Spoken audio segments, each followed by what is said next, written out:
Harry Potter is one of the most popular series ever written. J.K. Rowling's story is nearly flawless and is loved by so many. But how did Rowling write such a perfect story? Well, one of the answers to that is that she followed one of the most classic and well-structured writing formulas, the hero's journey, which was originally constructed by Joseph Campbell. I myself am a film student in college, and I've taken multiple courses on script writing, and the hero's journey is by far my favorite writing technique, and I've been dying to make a video on it. I've done a lot of character origins and life stories for Harry Potter characters, and a lot of you have asked me to do the same for Harry himself. At first, I wasn't going to do this because if you've read the books or even seen the movies, you know his story, and it would probably be an hour-long video. However, I thought of a cool alternative, which is a video where I'm still going to go through Harry's life, but instead of telling his whole life story, I'm going to break down Rowling's books and the writing formula that she used, and explain the hero's journey for the boy who lived.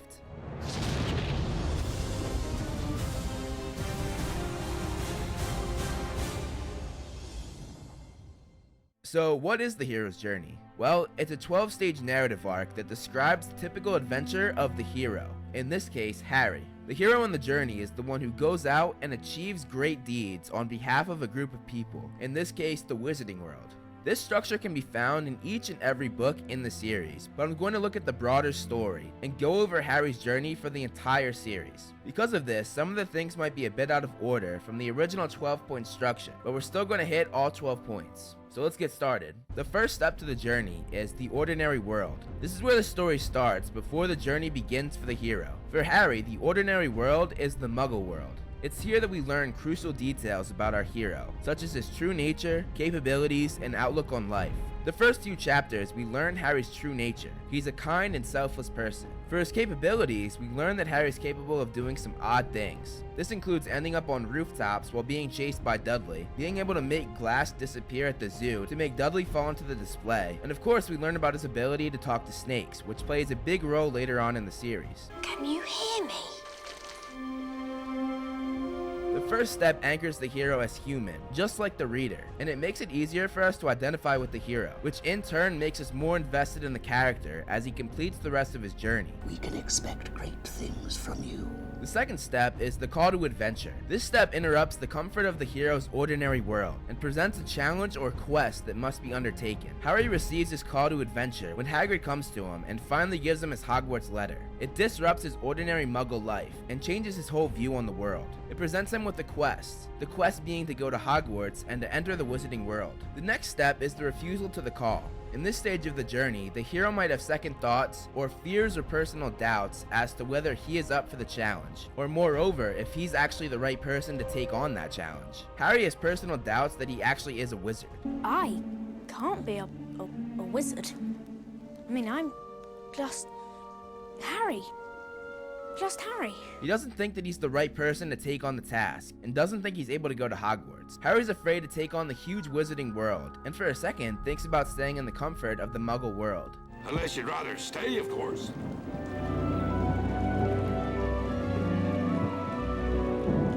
This step could also be applied to something later on in the series, which is Harry taking on the prophecy. The prophecy said one of us is going to have to kill the other in the end. Once again, he's reluctant to take on that challenge, and isn't sure that he's able to do it, or even that he's the right person to do it. He jumps at the possibility that the prophecy could be about Neville too, desperately clinging on to that, hoping that he's not the one that has to take on that task. Unfortunately, Voldemort did mark him as his equal, so the prophecy is about him.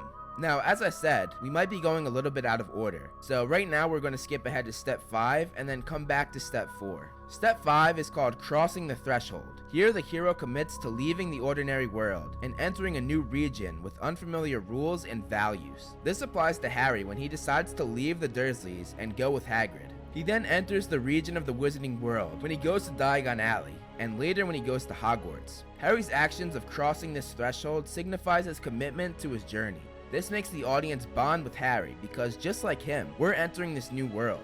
He doesn't know any of the rules, creatures, or anything to do with the Wizarding World, and neither do we. Hagrid, what exactly are these things? They're goblins, Harry. Now, we go back to the fourth step, which is meeting the mentor. In this step, the hero could be given an object of great importance, insight into a dilemma he faces, wise advice, training, or even self-confidence. This is a big step for Harry. The first thing to address is that he gets an object of great importance, his wand. This for Harry is even more significant because that object shares the same core as the wand owned by the man who murdered his parents. This is the first insight he gets into the truth of how his parents died and why he was orphaned as a baby. But the main purpose of this step is meeting the actual mentor, which in Harry's case is Albus Dumbledore. Throughout the series, Dumbledore gave Harry all of the things I mentioned earlier. First, insight into a dilemma. Examples of this could be helping Harry discover why he survived the night that Voldemort tried to kill him. It was because of your mother. She sacrificed herself for you. And that kind of act leaves a mark. No. This kind of mark cannot be seen. It lives in your very skin. What is it? Love, Harry. Another thing is giving Harry along with Hermione the idea and permission to go back in time and save both Buckbeak and his godfather Sirius Black. Second, he helped Harry overcome his internal dilemma that he and Voldemort were very similar and told him why he had such a connection to him. He transferred some of his powers to you the night he gave you that scar. And even after Dumbledore's death, he helped Harry overcome the dilemma of how he could kill Voldemort. Third, he gave Harry an object other than his wand, which was his dad's invisibility cloak. And there were of course many examples of Dumbledore giving Harry wise advice. It does not do to dwell on dreams, Harry, and forget to live. Do not pity the dead, Harry. Pity the living. And above all those who live without love.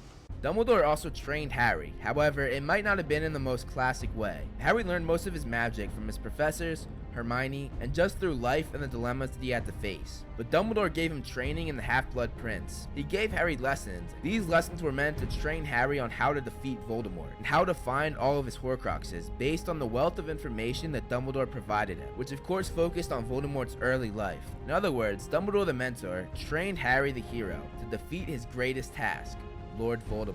And the final part of meeting the mentor step was the mentor giving the hero confidence. Dumbledore does this a number of times. Harry, you wonderful boy.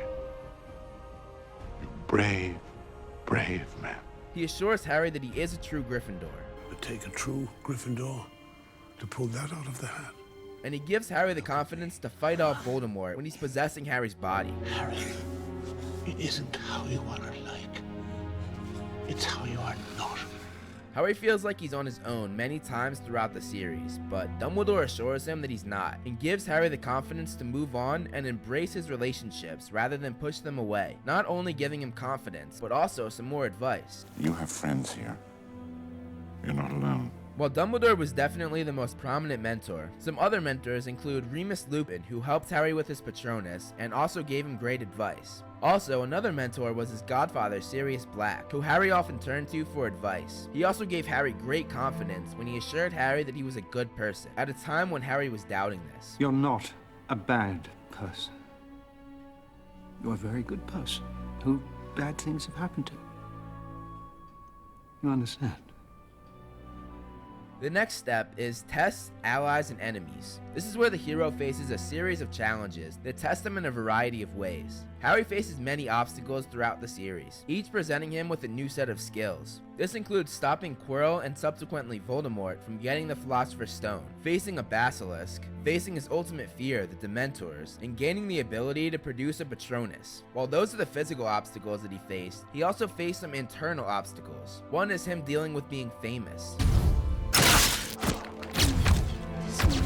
Famous.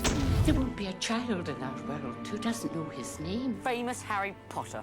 Can't even go to a bookshop without making the front page. Mr. Potter, our new celebrity. What makes this internal conflict even worse is that he's famous for something that constantly reminds him of what he lost that night in Godric's Hollow. There are multiple times where Harry is so close to his parents, but it just won't become a reality. He reaches out to touch his mother, but every time he gets close, he can't do it. You've been so brave, sweetheart. Now, focusing on the allies and enemies part of this step, the people in his life form throughout his journey. He has allies and enemies. Ron and Hermione are of course his allies, who he trusts over everyone. And later in the series he has Ginny, Neville, Luna, and the rest of the DA, along with the Order of the Phoenix, all of whom have his back. Dobby the House Elf is another huge ally who helps Harry in the Triwizard Tournament and ultimately gives his life to save Harry and the others. Dobby is happy to be with his friend, Harry Potter. Looking at the enemies part, it's clear that his greatest enemy is the man who he shares more than just a rivalry with. Come on, Tom. Let's finish this the way we started. Together. Another enemy he has is Draco Malfoy, someone he constantly goes head to head with throughout his time at Hogwarts. Other enemies include Dolores Umbridge, Dudley Dursley, Bellatrix Lestrange, the person who murdered both his godfather Sirius and his friend Dobby, and of course he's enemies with other Death Eaters as well. Moving on to the 7th step, the approach to the inmost cave. This is where the hero faces an inner conflict, or faces an actual location in which lies terrible danger. The inner conflict part of this step could be applied to Harry at several points throughout the series. He goes through a lot of inner conflict, thinking that he's just like Voldemort.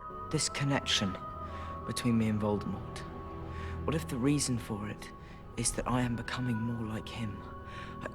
I just feel so angry all the time. He thinks that because they can both speak to snakes, both grew up parentless, both thought of Hogwarts as an escape, and both were half-blood, that his path would follow in Voldemort's footsteps. He starts to question everything, and thinks that he should have been in Slytherin. His fear manifests even more when he talks to the Sorting Hat. I was just wondering if you put me in the right house.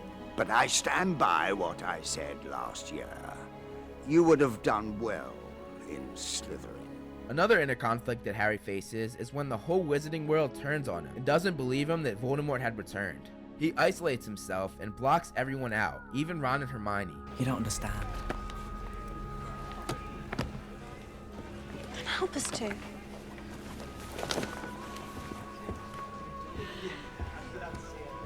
He feels extremely alone and sort of falls into a depression. In spite of being back at Hogwarts, I feel more alone than ever. The second part of this step is facing an actual location which lies terrible danger. This could be applied to the final book, where Harry leaves the comforts of Hogwarts and looks for Voldemort's Horcruxes. They're on the run and constantly in danger. The location of the journey is changed completely. They went from being safe at Hogwarts to being in more danger than ever before. Ready to get off the streets, get somewhere safe. Now, once again, I'm going to go a bit out of order. We're going to skip ahead to step 10 and come back to 8 and 9. Step 10 is the road back. This is where the hero returns back to the ordinary world, waiting the final step of his journey, which is not yet over. This step for Harry is going back to the Dursleys one last time before he goes on his mission to find the Horcruxes. This is even more significant for Harry because once he leaves that house and turns 17, which is days away, he will no longer have the protective enchantment his mother gave him when she sacrificed herself to save him. When she did this, her protection lived on in her sister Petunia, who shared the same bloodline. But once Harry leaves Petunia's house and turns 17, that protection goes away, making danger closer than ever. For the next part, I'm actually going to combine steps 8 and 11. Step 8 is called the ordeal, and step 11 is called the resurrection. Step 8 states, only through some form of death can the hero be reborn, experiencing a metaphorical resurrection that somehow grants him greater power or insight necessary in order to fulfill his destiny. This is quite obviously applied to Harry when he literally faces death, when he sacrifices his own life so that Voldemort can be defeated. He talks to his fallen mentor and is reborn. This now ties into step 11, the resurrection. Harry literally is resurrected in the final battle, in this case in the Battle of Hogwarts. Now in step 8, that part that says grants him greater power. For Harry, he grants greater power after he sacrifices himself. This is because he put a protective enchantment on everyone fighting for him, just as his mother had done for him. This allows Harry and his friends and allies to win the battle once and for all. No one fighting for Harry can die because of what Harry had done, giving them a huge advantage or granting them a greater power. Now going back to step 9, this one's called the reward. In this step, the hero emerges from the battle as a stronger person and comes out with a prize. This is applied to Harry as he comes back from the Battle of Hogwarts stronger than ever. The prize he attains is the Deathly Hallows, the 3 objects that make the owner of all of them the Master of Death. He is the rightful owner of the Elder Wand, the most powerful wand ever made. It's mine. He has the Resurrection Stone. Well, until he dropped it in the forest, but he used it to see his loved ones before he gave his life. And he has the Cloak of Invisibility, the cloak that was passed down in his family and eventually given to him by Dumbledore. And although Harry doesn't take on the mantle of being the Master of Death, he still attained it from his many years of conquering his journey, making it his prize or reward. And finally, the last step, Step 12. This is the final stage of the hero's journey. He comes out a changed man. He has grown as a person, learned many things, and faced many terrible dangers, and even death, but now looks forward to the start of his new life. Harry does just that. He starts his new life. So what happened to Harry after both his journey and the series ended? Harry did not go back to Hogwarts for his 7th year, but instead became an Auror, or a dark wizard catcher, the career he had wanted to pursue for many years, and he eventually became head of the Auror office. Harry also got his name on a chocolate frog card, something that is a great honor in the wizarding world. He eventually got married to the love of his life, Ginny Weasley, and had 3 kids, Albus, James, and Lily. He mended his rivalries with both Draco Malfoy and his cousin Dudley Dursley. He and Dudley got their kids together every once in a while. Harry also helped raise Teddy Lupin, the son of one of his dear friends and mentors, Remus Lupin, and his wife, Nymphadora Tonks, who was also great friends with Harry. After he defeated Voldemort, his scar didn't pain him ever again. As J.K. said, all was well. Harry's story arc is one that will go down in history as one of the best story arcs ever written. Rowling perfectly applied the hero's journey to her incredible book series, and showed us how kind and selfless the hero of our favorite story really is. Harry always put others before him, and never gave up on the ones he loved. He cherished each and every one of his friendships and relationships. Throughout his journey, Harry discovered the key to life, and that is, love conquers all.